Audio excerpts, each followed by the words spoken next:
मुल्क के मुख्तलिफ शहरों में तवील लोड शेडिंग ने जीना मुहाल कर दिया है। कराची में 16 घंटे से जायद बिजली बंदिश ने शहरियों को अजाब में मुब्तला कर रखा है। शहरी कहते हैं बिजली के आने और जाने का कोई वक्त नहीं, बिल वक्त पर आ जाता है।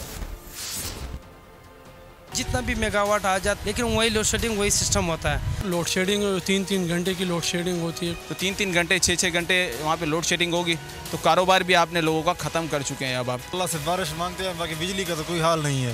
गर्मी की वजह से लाइटें बहुत कम करती हैं, यहाँ आके हम बैठ जाते हैं। अरे 1 घंटे छोड़ के 2-2 घंटे नहीं होती लाइट। औरतें भी देखो कहाँ बैठी है, घर का सुकून छोड़ के यहाँ बैठी हुई है। 12 घंटे आ रही है तो 12 घंटे बिजली आ रही है। सुबह लाइट चली आती है 4:45 बजे, सुबह 7:45 बजे आती है, फिर 9:45 बजे चली आती है, 11:30 बजे आती है। अब गरीब बंदा करे तो करे क्या। 12 घंटे भी लाइट नहीं है, 24 घंटे में से 12 घंटे भी लाइट नहीं है।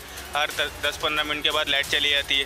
ठीक है, अब यूपीएस बैटरी भी कब तक काम करेगी? जाहिर सी बात है, थोड़ी बहुत लाइट आएगी, चार्ज होगी तभी तो काम करेगी ना। बिजली की गया है लोड शेडिंग, भारी बरकम बिलों ने हमें वैसे चकरा के रखे हुए।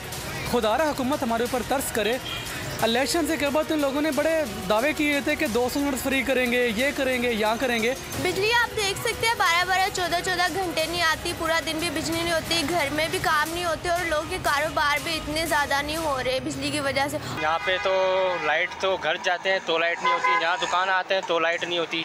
ठीक है, हुकूमत ने तो बड़ा परेशान करके रखा है, इन वापडा वालों ने, हुकूमत ने। सब्सक्राइब करें और बेल दबाएं ताकि कोई खबर रह न जाए।